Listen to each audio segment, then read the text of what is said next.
Hello everyone, in today's video I will explain how Binance launch pool and free airdrops work. First, open the Binance app and log into your account. Make sure you have completed identity verification as many airdrops require a verified account. Next, go to the rewards hub or check the launch pool, mega drop and announcements section to find the latest airdrop campaigns. Read the requirements carefully. Some events simply require holding specific tokens, while others may ask you to stake crypto or complete simple tasks.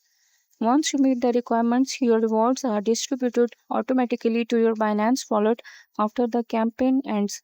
Remember, Binance only announces official airdrops through its app or website, so be careful of fake giveaways or scam asking for your private keys or funds. That said, keep an eye on new campaigns and you could earn free crypto just by participating in eligible finance promotions. If you find this video helpful, don't forget to like, subscribe, and turn on notifications for more finance guides. Thanks for watching.